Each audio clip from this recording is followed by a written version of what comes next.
Welcome to Board Gamers Anonymous, episode 153. If you like Twilight Imperium 4, try out these other games. We like to thank our Patreon backers for helping us bring you an ad-free episode.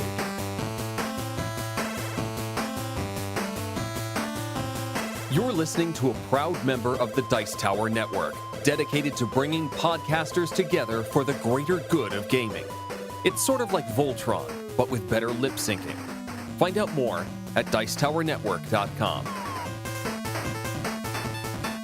Welcome to Board Gamers Anonymous, the podcast about board gamers and the insane fun we have at the table together. This is Chris. And this is Anthony. Hey, Anthony, how's it going, my friend? Pretty good. How you doing? Doing well. Looking forward to recording our upcoming bonus episode for our Patreon backers. Yeah, guys. So we've been saying this for a while, but we actually had enough people join on Patreon. Thanks, guys. Everybody out there who backed. That we're putting together a bonus episode this week. So if you are a backer on Patreon already, you're going to get that, and we will send that out to you in the next week or so. If you're not, head on over to patreon.com/BGA. And you can back, and you will get access to that bonus episode. And we'll probably be doing these every month or so, because share the love and some interesting topics that we probably wouldn't talk about normally on the show. Going a little more in depth on stuff on the bonus episodes. So I wasn't there on the Slack channel for this upcoming poll that we had, where the people on Patreon actually kind of give us suggestions on what we should be doing for our bonus episode. So Anthony, come on, hit me with this. Is it politics? Are we talking about what's going on across the country and across the globe? Or maybe it's Star Wars, right? They finally want to hear our Last Jedi review. Or maybe it's Game of Thrones, right? There's going to be a block where nothing's going on. They want us to fill it. So which is it? It's some board games. They want to hear about more board games. Lots of board games. Apparently we do a good job of talking about board games, man. Yeah, so at the beginning of the month, every month, I'm going to post a poll in the Slack group. If you are on our Patreon at all, at any level, you're in the Slack group, join us for the conversation, and you can let us know what you think in the poll. And the poll this month, everybody said they wanted a bonus episode focusing on a designer, and one of the top designers we had not yet talked about in depth was Eric Lang. So that's what we're doing. That's about as much of a promo as we're going to give you. If you want to hear the whole thing, hop on over to Patreon. You can see what that's about. All right. So be sure to jump on our Patreon account so that you can determine the future of my conversations with Anthony. And maybe one day we'll finally get around to that Last Jedi review, but I don't know. We've already done it. You haven't heard it. We've had multiple hour-long conversations about this movie. You guys would love to hear it. I'm just saying, back, let us know, put it in the Patreon poll. Maybe we'll share our very divergent opinions on the movie. It's true. And if you can't get a chance to do that yourself, the best thing you can do for the podcast and for board gaming in general is letting people know about Board Gamers Anonymous. Let them know that there's a weekly podcast out there. Let them know about the Facebook account where they can jump on there and talk about anything board game related, and let us know about your opinions and how we can, focus the future of the show. So Anthony, speaking of which, what's going on with our Facebook account? What is our question of the week? Alrighty, so I have had a chance recently, and this is the game I want to talk about at the table today, to play Gaia Project. So It got it in my head. Asymmetrical player powers. What is the favorite implementation of asymmetrical powers or starting conditions? And people generally like this a lot. I got a lot of responses. We had Imperial Settlers, Netrunner, Voyages of Marco Polo, which is one of my personal favorites. Eric mentions Terra Mystica and Gaia Project, which, again, thematically, that's what we're talking about today. So did Chris and Michael. Lots of Terra Mystica love out there. Someone mentioned Vast, thankfully, because that is the ultimate asymmetrical player powers and starting conditions. Sure. Cry Havoc is another great one. My favorite response, though, is from our buddy Dave, who said, I absolutely abhor asymmetrical powers. I want all the player powers to start with the same abilities and the same resources. But then he goes on immediately to say, but I love dominant species, which they're not the same at all. All those races have completely different powers. Sure. And it does it really well. I agree. Paul mentions Cosmic Encounters, and that he's never played the same race twice. I think there's 38 of them now, so of course he wouldn't. Dune got mentioned a few times as well. It's somehow I've never played Dune, but a lot of people bring it up in a lot of these polls we put up. So yeah, Someday I'm gonna have to get that to the table. Yeah, well, think Rex. Yeah, absolutely. Dune's been out of print, and I'm a big Dune fan, at least as far as the books and the movies concerned. So I'm kind of bummed out that it's not out there, but I do hear that as well. Yeah, for sure. So, yeah, I mean, tons of different options here. I love asymmetrical stuff. I'm a big Euro guy, obviously. You guys listen to the show. But having your own unique way to start the game and trying to get to the same goal is always pretty fun. Yeah, I'm huge into that. Typically, I'm looking for a game that lets me build a tableau so I can create my own asymmetrical kind of starting race. But my favorite games have always been asymmetrical just because the idea of playing the game from a different perspective is so exciting. It allows you to make different decisions and typically see the board different. So anything asymmetrical, Defenders of the Realm probably is the first thing that pops in my head. It's a co-op game, but it's so asymmetrical that it lets you play things differently. Spirit Island, that's great. Oh, yeah. All those things are just really so visceral as far as playing the game is concerned. It's literally a different game every time you play. So, yeah, bravo. I think that's definitely an outstanding experience in gaming. Yeah, for sure. And I think somebody mentioned Star Wars Rebellion, but I think that and War of the Ring should also be mentioned here because those are kind of like epic asymmetrical experiences. It's 1v1, but just so different on both sides. Absolutely. So if you want to learn more about all the asymmetrical fun that we think about as far as gaming is concerned, don't forget we still have our top 100 games of all time, our 2018 edition that's on our website at boardgamersanonymous.com. All of our comments, our new comments are up there. So check those out. We're going to point out a lot of asymmetrical gameplay as far as our top 100 is concerned there. So hit that up and hit it up hard. All right, Anthony, that's our question of the week. Let's get on to our acquisition disorders. What are you looking forward to playing? Alrighty, so we talked about this one a little bit before the show, and I don't know a whole lot about it. I know it's got some worker placement, it's got some drafting, it's got some hand management, some set collection, it's got all these different mechanics because it's on Kickstarter, and if you're on Kickstarter, you need at least 3 to 5 mechanics. But it looks fantastic, like artistically. It's called Everdell.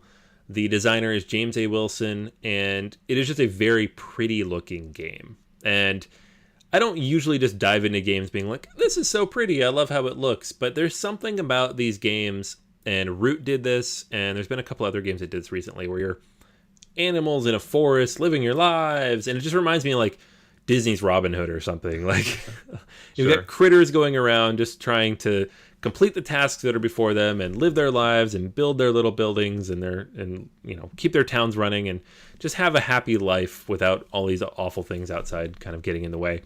And Everdell definitely has that look and feel. It has a solo mode that they've added on. The game's doing fairly well on Kickstarter right now, so you can hop on and check that out. I think it's still up, but that's about all I know about it. I mean, I haven't really dug too much in depth into this game. It's just one of those things that, like, aesthetically it jumped out at me when I saw it, in the release that we received, and it is one that I'm keeping my eye on. Everdell, that's a game I'm looking forward to seeing a little bit more of and getting a chance to kind of test it out in the future. Yeah, this game wraps up on its pledge level at least on Thursday, January 25th. So by the time this episode comes out, you're not going to have a lot of time, so definitely go check this out. One of the things that really drew me to this is, obviously, as you said, the art aesthetic's amazing, but it actually has a giant cardboard tree. Yes. How did I not mention the cardboard tree? I don't know. You do not deserve the cardboard tree, my friend. It's mine now. No. Yeah, no, it's anything 3D on the board. I'm like, no, now I'm sold because you build a tree. But it does look like a very smart game. It's a worker placement game, tableau building, which are two of my favorite mechanics. And we'll see. I mean, it's being distributed by GameSloot, who sometimes has some of the best games, but sometimes has some of the biggest issues on distributing those games. But definitely something to check out. All right, one of the games I want to talk about for my acquisition disorder for this week is something that's a little different. Fields of Arle, but its expansion, Tea and Trade. Now, what's in particularly very interesting about this, beyond the fact that it's yet again another wonderful Uwe Rosenberg game, is that this game, Fields of Arle, is a 2-player game, and this expansion makes it a 3-player game. What? I know, it's so crazy. Typically, you don't see dedicated 2-player games become 3-player games. Like there's certain there are your solo games and they're just solo, and there are 2-player games and they're just 2-player games, and there's basically everything else except for your occasional 4-player Euro that somehow becomes a 5-player Euro every once in a while, which I know Anthony's not a fan of. But this is a 2-player game. It's typical Uwe Rosenberg game where it's all about resources and shipping and things like that. So this one adds, but of course, T to the equation. And just by allowing a third player to play this game might allow this to get to game night, because as Anthony and I know quite well, 2-player games are difficult to get to the table at your local meetup. But this one looks excellent. It's components to play a third player. And even if you don't play with a third player, you can use these components and these new resources to play a new game with 2 players. I love Fields of Arle. I've probably only played it solo, maybe once 2-player. It is relatively long with 2 players. You're looking at a 3-hour game with 2 players. So with 2 players. With 3, I have to imagine it's going to be 3.5, 4 hours. We'll see. I mean, it's definitely a sandbox. Like you think of A Feast for Odin as a sandbox or Caverna as a sandbox. This is a huge sandbox. There's so many things you can do. So I'm interested to see what it adds to that sandbox. Yeah, and I think typically with expansions in general, they always want to up the player count because there's always somebody else who wants to play. But typically when they do that with expansions, it's probably best to play with the new elements at least first, and maybe the extra player doesn't work, but we'll see. All right, so that's our acquisition disorders. Now to what's hitting our table. So Anthony, what actually did hit your table, and was it a 2 or 3-player game maybe? It was a 4-player game, but we played with 3. We played with 3. Okay. I called it. You did it. It was within the spread. That's all I'm saying. Yeah, you covered the spread. You're good. This is the Gaia project. It was actually very high on our top 100 list 3 weeks ago, and I realized we hadn't actually talked about it on the show, despite the fact it came out 6 weeks ago, and we played it at PAX. So I've played it now like 4 or 5 times, and it is Terra Mystica in space. Everybody says that, and immediately most people think like, oh, a space retheme of Terra Mystica. I don't know if I need another game that's the same as Terra Mystica, but let me tell you what's different about it. Because I feel like the differences here and the enhancements really, really make it worth checking out. So, I'm not going to run through everything that is Terra Mystica. You have an asymmetrical race. You will be building out different buildings and locations on the map, and then connecting them to form, in the case of Gaia Project, federations. There you go. Now, the differences between this one and Terra Mystica are pretty significant while not actually changing the formula. Number one, the board is modular. In Terra Mystica, you have a very static board. If you get the expansion, you get some more options, but not a lot. This one, you have 10 double-sided tiles that change based on player count, and it makes for a lot of different possible permutations. Each of the tiles has various different planets, and they're different colors based on your race. And then there is space between them. So you can't just move from location to location and terraform it. There are vast areas of space you're going to have to cover with satellites when you form your federations. The player powers, they are, as you might expect, a little more powerful. There are, again, 7 different tiles with 2 sides each. So you have 14 different individual player powers and factions. But they feel a little bit more balanced or a little more streamlined than they did in Terra Mystica. There was a couple in Terra Mystica that just didn't quite work or were very, very difficult. I didn't get that feel in Gaia Project, having played through 5 of them now and seen other people play, most of the rest of them.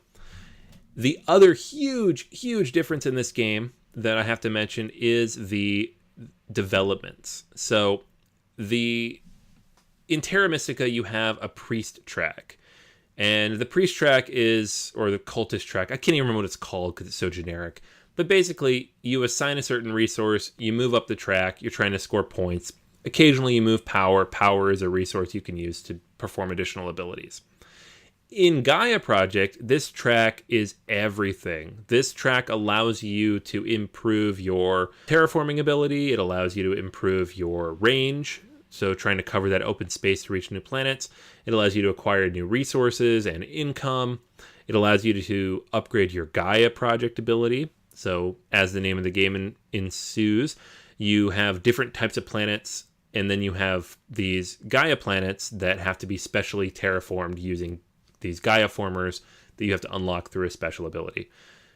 All of this is done on this track. As you go up this track, you get special bonuses, and then as you build certain types of buildings, you get developments and technologies, which also let you move up the track. All these different things play together, and where Terra Mystica occasionally felt a little disjointed, and I love Terra Mystica, it's always been in my top 10, but there were some areas that would feel disjointed, like the cultist track was very separate from your own technologies and your own buildings. It's just something you had to do to score points and get those extra tiles. This game, everything relates to everything else. So there is no like streamlined strategy. It all flows together, and you really need to build a plan around all of what you're doing. It is a spectacularly impressive upgrade to Terra Mystica. It's basically like the designers looked at, 5-6 years of Terra Mystica on the market and said, hey, how do I make this better? How do we improve the couple of things people have complained about? Because this game is obviously, top 20 on Board Game Geek. But how do we make it better? And what do we do about these couple of little issues and balance things? And they fixed it all, and the game just works so smoothly. It's really an impressive upgrade. The other thing I want to mention, too, is that there is a solitaire version. It's designed by the Automa Factory. So the same guy who did the Automa for Scythe and for Viticulture and a lot of other games coming out. And it's very, very good. So if you're a solo gamer and you are interested in playing Terra Mystica solo, Gaia Project lets you do that with an Automa deck.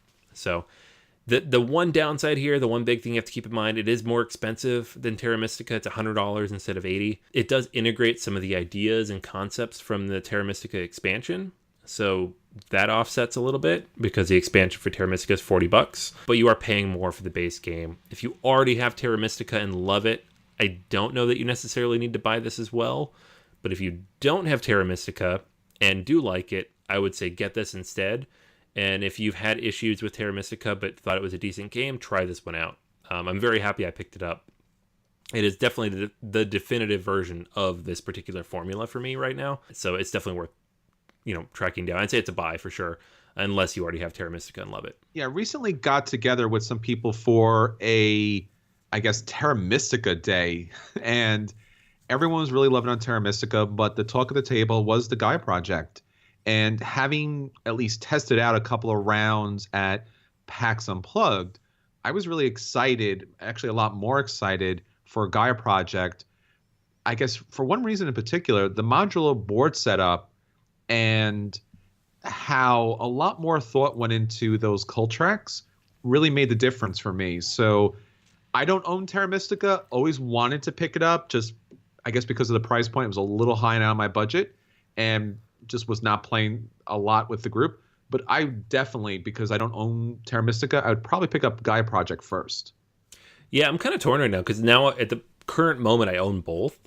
I don't feel like I need to. I don't really want to get rid of Terra Mystica because I really like it still, but I don't see a situation in which I'm going to bring that out ahead of this. It's a better game, unless there's like a thematic split. The group I'm with really wants to play a fantasy versus sci-fi, but yeah, definitely. Terra Mystica looks great too, but Gaia Project really does it just half a step better. Yeah. All right, so I want to talk about a game that I don't know if you would say the artwork is better than any other game that you've ever seen, but it's definitely going to get your attention. Now, if you know anything about board gaming and the craze that's been going on right now, especially when it comes to outrageous artwork, then I'm talking about Dinosaur Island. Now, the funny thing about Dinosaur Island is as soon as you start playing Dinosaur Island, you start at least very quietly, at least you think that you are going through the Jurassic Park theme by yourself until you realize everyone else is hearing you and they're starting to sing along a little bit. Now, for the sake of our lawyers, I won't start, singing that. I don't know, by the time of the end of the review, it might come out at some point to Anthony's chagrin. There you go. So you get sued, man. It's less than 10 seconds. We're fine. Okay. Well, I was doing that the whole game, and I was starting to kind of freak people out because this game is known for having an outrageous Kickstarter, psychedelic color set, really strange graphic design. And I remember seeing this on Kickstarter and going, huh, this is really a thing here. And especially these kind of custom pink dinosaurs that come with the game. So let me talk about the game. But before I do that, let me thank our friend Ryan from The Whole Card. He does an amazing Twitch channel about board gaming, and he was nice enough to bring this game to the table. So I got a chance to play a game that is really rare as far as being able to get a chance to play it because it was a Kickstarter. It's kind of in and out of print, and no one's been able to get their hands on it. Got my hands on it, and let's talk about it.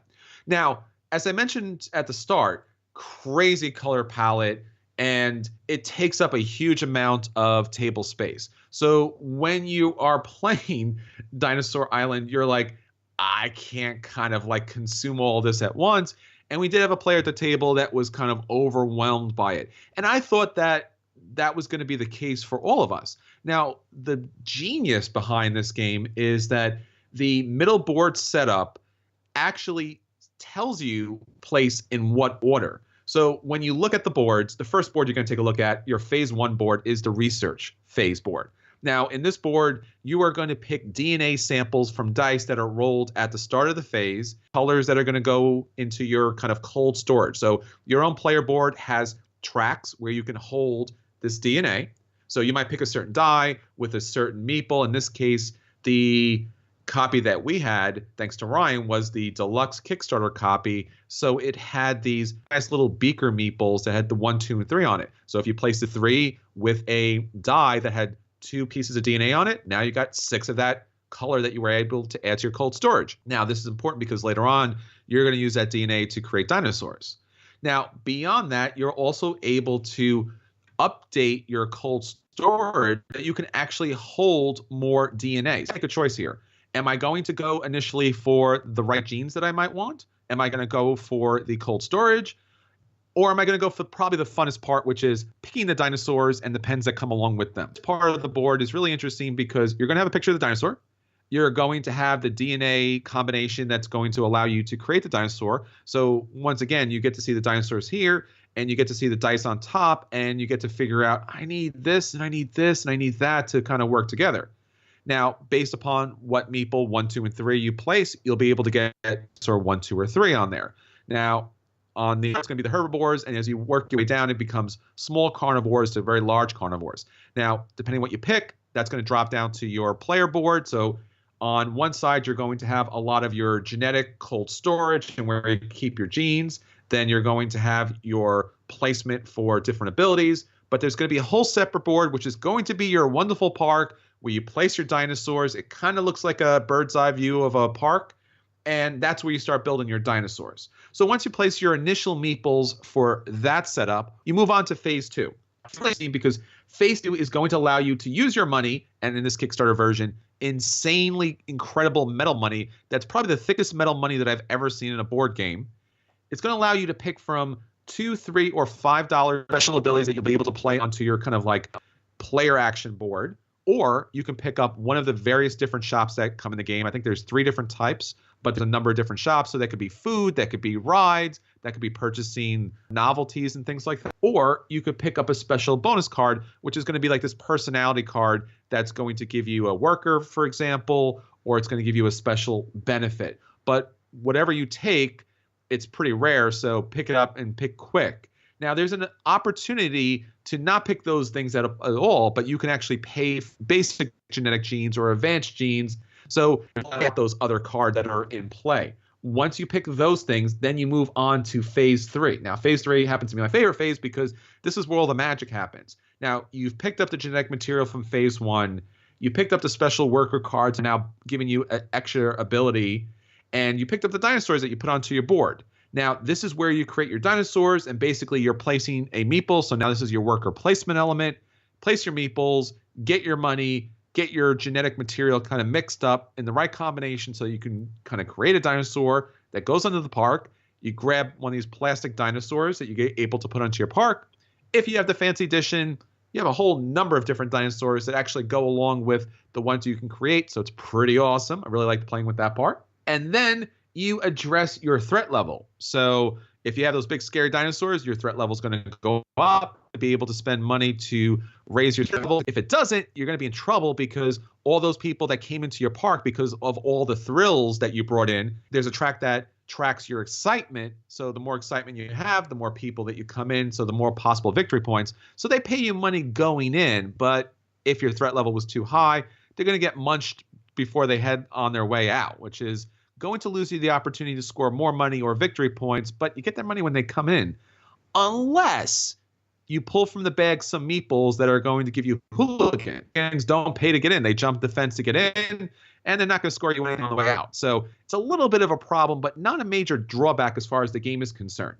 Now, as you're going through the game, you're really going to focus on typically 3 final goals. Now, there's going to be multiple goals available in the game, and typically you're going to have 4 out there, but once 3 are scored, the game comes to an end. Now, what's interesting about this game is there's a short version, a kind of medium version, and a long version. And basically, they're not very different from each other. You just have to hit a certain higher number. So maybe instead of 5 dinosaurs, you need 7, or maybe you need 10, and that scores you that final victory condition. Once 3 are scored, the game comes to an end. And those people who are able to score those victory point conditions are going to get typically, I guess, 3 to 7 points as depending on how long the game is. And there's going to be a kind of game changer deck that's going to start at the beginning of the game. You're going to flip over 2 cards, and that's going to change the kind of global effects of the game. So maybe there's more dice, maybe dinosaurs, cost more, and it's going to just add something different to the game each and every time that you play. As I said, it's a lot. I know I went through a lot, but it's really easy because each step of the game, everyone's going to. This game offers a lot of interesting gameplay because of the global effects, because of the different variable end game conditions, and basically because of the different things that come out. There's a catch-up mechanic in this game. If you're at points early on, you're going to go last. If you're going last, you're going to have the last choice of the things, at least in phase 1, and then obviously phase 2 and so on. So you probably want to stay just to the back and then at some point later on kind of sprint ahead, final goals. This game offers a number of different options for everyone that's there. So Ryan did a great job teaching us the game. I really enjoyed this game. It's obviously on the expensive side because of all the components that come in the game, but it's still a lot of fun and the art doesn't distract too much. Although if you are colorblind, this game, I would say, goes the extra step to give you symbols with the colors, but the colors don't always match up like they should. And there's also, I should mention, a really interesting first player marker if you get the deluxe edition, which basically is a slap bracelet. And if you are a kid from the late 80s, you know exactly what that means. And if you're not, you have no idea. You know what? I'm not going to tell you. You got to buy the game. Yeah. Yeah. So for Dinosaur Island, I'm going to give this game's a buy. It's a buy. It really does something I think that very few games do, which is it's simple enough and it allows you to play through the game with a certain level of complexity. It's just, in all, it's very elegant, despite the kind of like late 80s color palette. Whether or not it necessitates the high cost of the deluxe edition, the gameplay here is heavy enough and rich enough that it's worth a buy, whereas some games it's just not worth the buy because it's just too light. Yeah, I've played with both the deluxe and the regular version, and I would say it's almost purely aesthetic. It's a really, really, really cool aesthetic, but you don't need it. The gameplay is still good. I really like the idea that they're like, okay, it's Jurassic Park. When did Jurassic Park get filmed? The 90s. Okay, what was the aesthetic in 1994? Done. That's the game. Like, it's nothing to do with Jurassic Park. Jurassic Park had relatively mute tones considering when it came out, and this game is a neon. I'm not gonna say nightmare, but it's hilarious. It's a lot of neon. Yeah.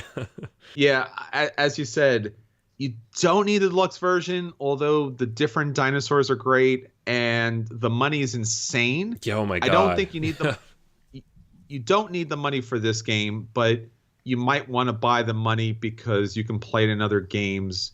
I mean, obviously it's branded with the game, but it's just the opulent, the money. It's just unnecessarily rich, and I think it's heavier than the game. Yeah, and I know this game's really hard to find right now, but the designers and developers just put up a call for beta testers on not just an expansion, but like a secret special thing that I think is related to Jurassic Park. It's possible they might have picked up a license or something related. Wow. There's a new Jurassic World movie coming out this year, but because they wouldn't say what it is. There's a lot of new content coming for this soon, so I have to imagine the game itself will also be available. So if you're waiting for it, just be a little more patient. I'm sure it's coming soon. All right, Anthony, that's our At the Table. Let's get on to our feature review. So for this week's feature review, we are talking about one of our favorite features. This is, if you like this game, try out these other games. Now, one of the biggest games probably of all time, and more recently, thanks to its reprint, has been hitting the table again and again. And that's Twilight Imperium 4. The outrageously produced, outrageously long, and outrageously amazing, epic 4X space game that should be on everyone's list, at least to play once, so that you can say that you played it. I know that it was on my list for quite some time, got to play it recently at PAX Unplugged with Anthony and with our friend Dave and our friend Eddie, and really enjoyed the experience. And yes, it was a long time, but I never felt the time. I really enjoyed the game each step of the way. What about you, Anthony? Oh my God, yeah. It was, it's one of those gaming memories that's like planted firmly in my head now. I want to play it more, but like in that same setting. It's true.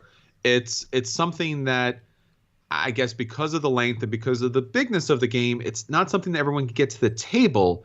But if there is anything you like about Twilight Imperium 4, whether if you played it or whether you admired it from afar, we want to talk about 6 other games from a little bit lighter to maybe around the same weight as far as gaming and complexity is concerned that you should definitely get to the table, because it really has so many of the great theme and mechanics that go along with Twilight Imperium 4. So, Anthony, why don't you start us off on a little bit of the lighter side of that universe, and let us know about a great game. Yeah, so when we say lighter, we mean much lighter, at least in my opinion. This is Roll for the Galaxy. And this is kind of a thematic match. So you have a space game. You are building out a tableau of different developments and locations, and there's an economy element and lots of different actions you can take. They're surprisingly, when you really sit down and compare these two games, there are a lot of things that are kind of similar. You have, a set number of different actions you can select from every round. There is a select number of ways you can generate victory points, and then there's an end point. When somebody reaches that end point, the game ends. The difference being that this takes 45 minutes, and Twilight Imperium 4 takes 6 to 10 hours. So if you're looking for something that you can play with kind of a similar thematic feel, but without the epic half of a day length, I feel like Roll for the Galaxy really manages to pull that off in a way that even Race for the Galaxy, the card-based version of this game that came first and that most people are more familiar with before Roll came out, does even better. It's more accessible, has more options, the expansion adds even more stuff to the game, and because of the way the dice work and because of the way the different locations work, you can sit down and teach this to people and get it out in about an hour and a half. So that is Roll for the Galaxy, the light alternative to Twilight Imperium 4. All right. Well, another game on the light side is Quantum. Now, I remember back in the day when it came out, and I was like, oh, clearly they thought about Twilight Imperium, I guess 3 at the time, when they made this game. Now, in this game, you're not going to have the wonderful ships in Twilight Imperium 4, but with Quantum, you're going to have some really impressive dice. Now, at the start of the game, you're going to roll the dice, and depending on what pips show up on the face, those are going to be the ships that you're going to have to play. Now, don't worry, because it's Quantum, you're basically going to be able to reroll the ships at different times using special abilities to utilize those ships' special abilities for other things. Now, when those ships are combined, you really kind of work out some awesome different combos. Basically, you're exploring this variable board setup to explore, to exterminate, to settle these different planets, and to upgrade with different technologies. There's definitely some great battling that goes into this game and some wonderful gameplay. It's bright, it's colorful, it's interesting and engaging. That's Quantum. All right, Anthony, let's take it up another step and let's move on to a little bit heavier on that side. So what do you have on the medium weight as far as that's concerned? All right, so this is Star Trek Ascendancy. And when you play Star Trek Ascendancy, it is very clear and evident that they were trying to make a Twilight Imperium with Star Trek game. It is a game that takes roughly an hour to an hour and a half per player, and it only plays 3 players unless you buy one of the many expansions. It goes up to 5 at this point. There'll be more in the coming year, and I would still say it's best at 3 though, and that means it's a 3 to 4 hour game. So kind of comparable, a little bit shorter. The basic idea though is that you have one of the 3 main Star Trek races. You are Klingons, Romulans, or the Federation, and you are exploring, finding new planets. You are fighting each other. You are building nodes on these different planets and generating different resources for production and research and culture. And you are trying to reach a relatively low point goal, similar to Twilight Imperium. You only really need 5 Ascendancy to win the game. To generate each of these Ascendancy, however, you need 5 culture points. So throughout the game, you need 20 of these culture points. You need to generate these through a combination of different objectives and discovery and exploration cards and your own production. So the game takes a long time for that reason. A lot of push and pull, a lot of kind of once you meet with other of the races, you're going to exchange different cards for different production options, and you have these different trade agreements. So it's got kind of that agenda style push and pull negotiation element to it that Twilight Imperium 4 has, but basically all the different elements of the 4X's that Twilight Imperium does are scaled down, maybe to 60%. So none of them are quite as robust, which is fine because you can't play Twilight Imperium 4 every weekend. You could, if you really like Star Trek, play this game every weekend. It is not so long and so in-depth and so involved that you can't. It also has some expansions, so you can play as the Ferengi, you can play as the Cardassians. You have the Borg expansion now that brings in kind of an external play against the game type of element. So there's a lot of cool stuff you can do here. The game is fantastic, and it does have a lot of that 4X Twilight Imperium feel to it, but not quite as long, not quite as detailed, and not quite as integrated with all the game systems. So it's not a bad thing. It's just an alternative, and I think it's a good one if you really like Star Trek. Well, speaking of Star Trek, there is another great, at least in the medium weight scale, as far as 4X is talking about, is Star Trek Fleet Captains. Now, I talked about Star Trek Fleet Captains before, and what's so interesting and innovative as far as some mechanics that it employs using some of the Twilight Imperium stuff is there is a variable hex board setup. This is really fun because with Star Trek Fleet Captains, not only is the board kind of set up differently each and every time, because as you explore, those tiles, in this case they're kind of paper, but the tiles flip over and then you could have a particular encounter. Now, if you happen to be a big Star Trek fan, you're going to really be interested in this because those encounters are straight from the show. If not, you're just going to be dealing with really interesting nebulas and just different ways to kind of settle different planets, reach certain objective goals, just like in Twilight Imperium 4, and utilize your space fleet and their special ships to conquer the other players. Now, this player count kind of starts with 2, but you can even build it up to 4. So there's a lot of different ways to play here, a lot of different ships. You're kind of utilizing their special abilities to kind of maximize your 4X fleet. And don't worry, if your fleet gets knocked out, just like in Twilight Imperium 4, you can bring them back out to the field even stronger this time. Utilize technology, utilize different crew, and just build up the best universe possible. That is Star Trek Fleet Captains. All right, Anthony, let's talk about the heavier side, at least when it matches up to Twilight Imperium 4.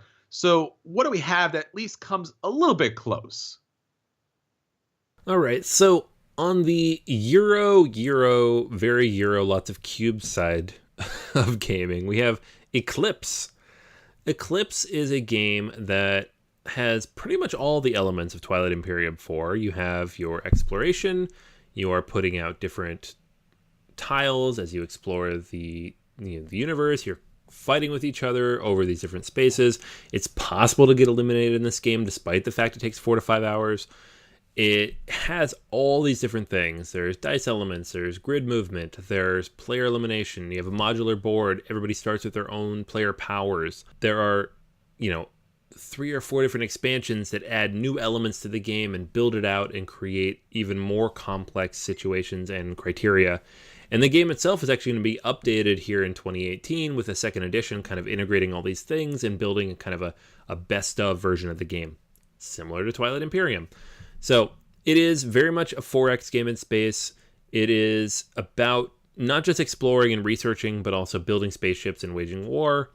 It has all the stuff that Twilight Imperium has, but it is, to super boil this down, it's like the cube-based Euro lover version of that with a little bit of combat. And when I say a little bit of combat, I don't mean a little bit of combat. It can be a lot of combat if you want it to be, but it's not the core element of the game. It's a unique game in a lot of ways. I feel like you either love it or you hate it, but it is for people who really enjoy this particular style of gameplay, with managing your own player board and upgrading and maneuvering different things on your board and, putting different ships out and making those ships stronger or adjusting what kind of technologies you have available to you. Min-maxing basically what you're capable of doing in the galaxy. Eclipse is the game for you, and it is not necessarily on par with Twilight Imperium. It's still a little bit shorter, not quite as in-depth, but pretty darn close for people who are looking for something in that vein. That's Eclipse. And Eclipse is actually getting a reprint coming up, right? Yeah. The second edition is coming up sometime this year. It's going to update the artwork, streamline some of the mechanics, and integrate some of the better expansions. So pretty much exactly what Twilight Imperium does every 5 to 6 years. True. All right. So for our final game on if you like Twilight Imperium 4, try these other games, is, of course, if it's not Star Trek, it's got to be Star Wars. And Star Wars Rebellion is a really interesting entry into the, I guess, quasi 4X universe kind of thing, because basically this is an asymmetrical game in a lot of ways. You're either playing as the Imperial player and you're commanding legions of stormtroopers, swarms of TIE fighters, Star Destroyers, even the Death Star, all the kind of popular things from the whole Star Wars universe. And basically you're trying to track down the Rebel Alliance, utilizing some of these kind of explore options, the encounters with the rebellion in order to wipe them out, and just settling, expanding, just being the Empire. On the opposite side, the rebels are trying to hide their base, and they have all of their familiar ships. So you have the X-Wings, you have all the Corellian corvettes, and you're just basically trying to defend as the Empire is doing all this kind of fun 4X stuff. You're doing a little bit of it too, but basically you're trying to hold out, sabotage the other player, trying to meet certain objectives like in Twilight Imperium 4. And honestly, some of the most amazing miniatures in a standard board game comes in Star Wars Rebellion. So you're going to find an outstanding, albeit a little bit heavy, game that's going to really kind of bring you, Star Wars basically in a box. All right, so that is our 6 games you should check out if you like Twilight Imperium 4. Try out these other games. They're all going to be a little lighter than Twilight Imperium 4, but they're going to offer you some outstanding Twilight Imperium 4 gaming experience, whether it's the 4X, whether it's the space universe, whether it's the variable player powers. You are definitely going to enjoy all of these wonderful universal games. Okay, so that's everything for this time. Until next time, this is Chris. And this is Anthony. And we'll save you a seat in a universe far, far away.